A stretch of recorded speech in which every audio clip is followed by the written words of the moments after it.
All right, 5.1, I, the imaginary unit.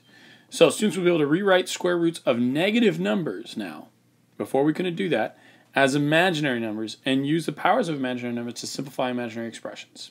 Okay, remember before negative numbers underneath a radical yielded no solution. You know, if you had something like this, we'd say, oh, there's no real solution for that. And that's still true, but now we have a name for them. These are going to be called imaginary numbers. And so, while there still is no real solution, there are imaginary ones. And I know this is a little bit confusing. Why would we deal with imaginary numbers? But there is some practical uses for this in real life, especially in the field of electronics. They use imaginary numbers in electronics. So, here's how it works. The square root of -1 now is equal to the unit I. So now I just means the square root of -1, so we can simplify things down in terms of I. And so we're going to play with this a little bit. We know what I is, right? I is just the square root of -1. But what is I squared? Well, let's think about it. Isn't I squared, wouldn't that be -1 squared? And if you square a square root, you just get what's on the inside. So this is just -1. So I squared is -1. Okay, let's think about the next one. The next one is I cubed. Okay, well, isn't I cubed the same thing as I squared times I to the 1? And we already know what I squared is. We just did it. It's -1. So this is really like saying -1 times I, or -I. And lastly, we have I to the 4th. Well, I to the 4th is really like saying I squared times I squared, which is really like saying -1 times -1. Well, -1 times -1 is just 1. So I to the 4th is 1. And this is where it starts to get really useful. Actually, it gets useful just at the second degree here, but it gets real useful with I to the 4th. And I'll show you that in a few problems. So this pattern is something you need to know, that the first degree is just going to be I. The second degree is actually going to be -1. The third degree is going to be -I. And the fourth degree is just going to be 1. And then this actually just repeats. Let me just show you. Let's say we were to have I to the 5th. Well, isn't that just I to the 4th times I to the 1? Well, I to the 4th we just discovered is 1, and 1 times anything is just itself. So I to the 5th is really just I, and so this pattern starts all over again. So then you get I to the 5th, that would be I to the 6th, I to the 7th, I to the 8th, and then it just keeps going over and over and over and over again. So that's really neat. Let's take a look at some example problems and how we can use I. Now, I know on these first two, I usually do the example and then you do the practice, but I'm going to do both of these ones for you because I think you probably should see both of these done. Let's do the first one. This one's pretty straightforward. I'm going to simplify this. And the very first thing I'm always going to do is I'm going to take out the I. So think about this as -1 underneath the square root times 18. You can break that up. And now you know, well, the square root of -1, I already know what that is. That's just I. And the square root of 18, that can be written as 9 times 2 because 9 is the biggest perfect square that goes into 18. And that is like saying I times 3 times the square root of 2. So this would be 3I square root 2. Okay. That one's not so bad. But let's talk about practice one here. We're going to do this one together. So same idea. I have a negative in there. So the first thing I'm going to do is rewrite this as -1 underneath the square root times. And I'm actually going to separate this out for now. I'm going to separate out the numbers and the variable. So we'll make this the square root of 125. But let's go ahead and think about what perfect square goes into 125. And it's 25. So we're going to write this as 25 times 5. And then lastly, I have the square root of x to the 5th. And this is interesting because remember there's a little 2 in the crack here. And so what we're really saying is, what pairs do we have of x?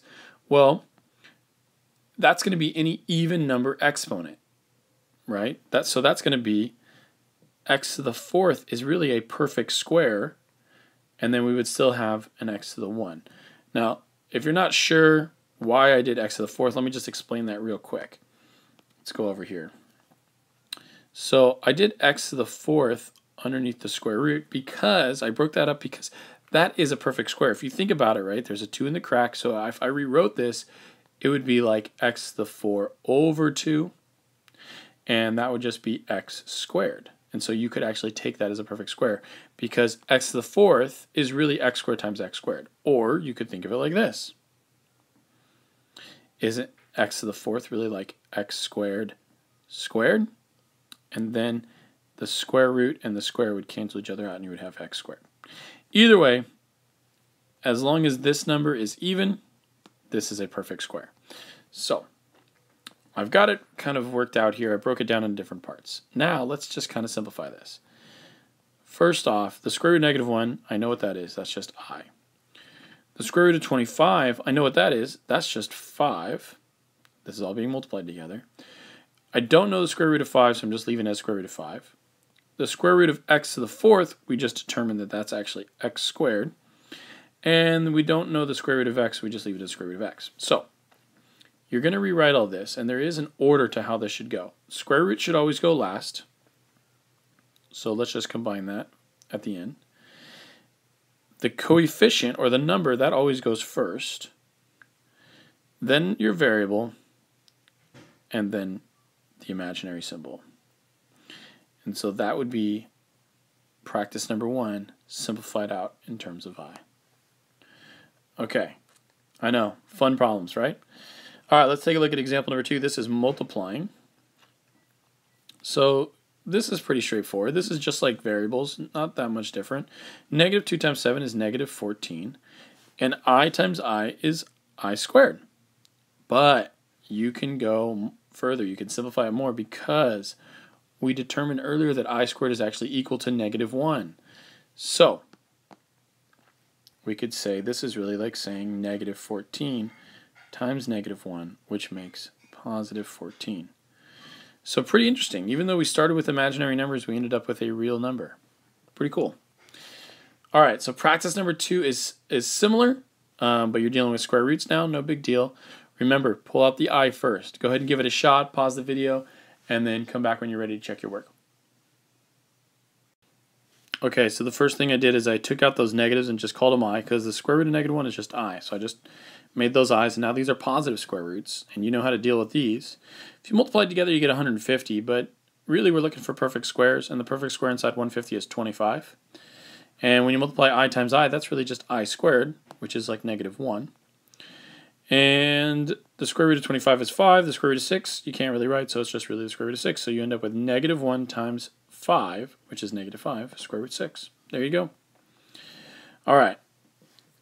This is one of my favorite things because this is like one of the easiest things you'll ever do. So at first it's a little tricky to think about, but it's so easy. You're going to love it. Remember that I to the fourth equals 1, right? I to the fourth equals 1. That's important. So what you want to do is you want to try and think of the biggest multiple of 4 that goes into 45. And the biggest multiple of 4 that goes into 45 is 44. So let's just rewrite this as I to the 44 times I to the 1. Right? All we did is separate this out because we can add exponents. If I add these exponents back together, you get 45.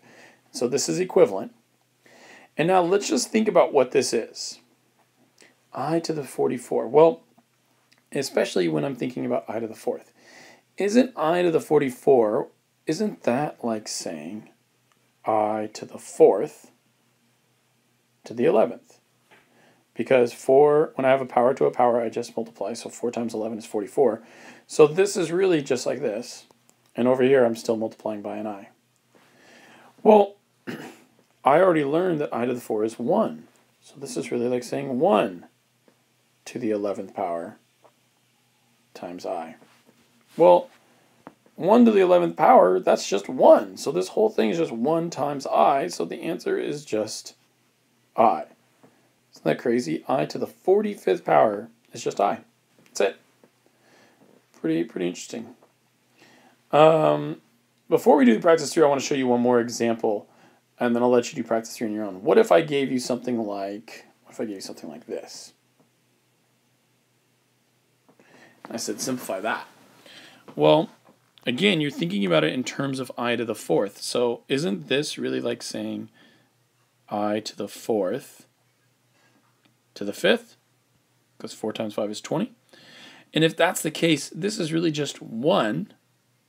And so you're really just saying, oh, what's 1 to the 5th power? Well, that's just 1. So this whole thing just simplifies down to 1. The key part here is you're finding the parts that are 1, because you can multiply 1 times itself a billion times and it'll still just be 1. So these problems that look like really big numbers or really big exponents are actually really simple.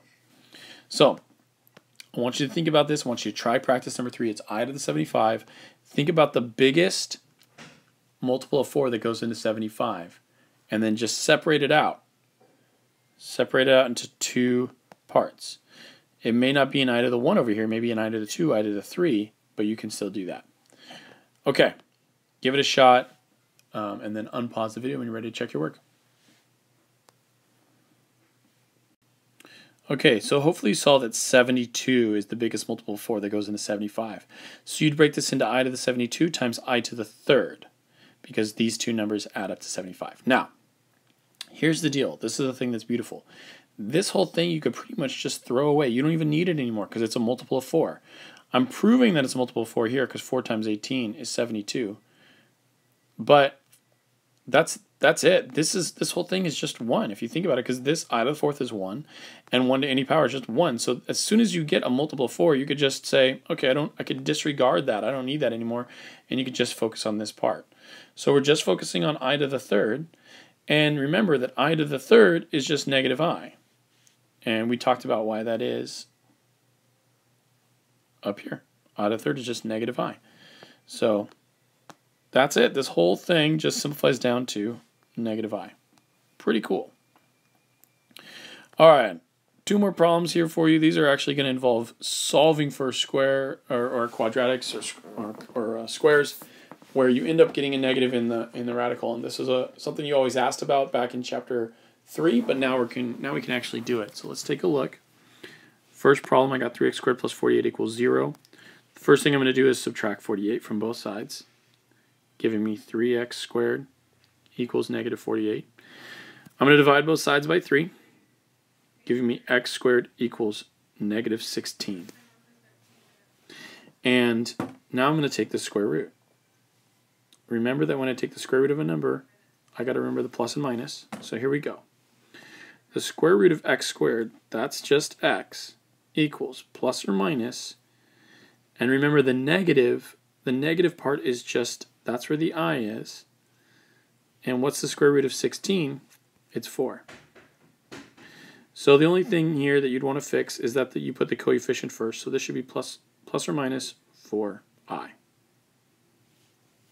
And there you go. You've solved a question that before had no solution. And it still has no real solution. It only has imaginary ones, but still pretty interesting. All right. On practice number 4, I want you guys to do the same thing. Again, just pause the video, work it out, and then unpause it when you're ready to check your work. All right, so I subtracted the 50. I got negative 50 over here, divided both sides by 2, so I got y squared equals negative 25. I'm ready to take the square root. Take the square root. Don't forget the plus or minus in front of the number. So you get y equals plus or minus. You got the I, and the square root of 25 is just 5. So it's plus or minus 5i. Pretty cool. All right, see you guys on the next video.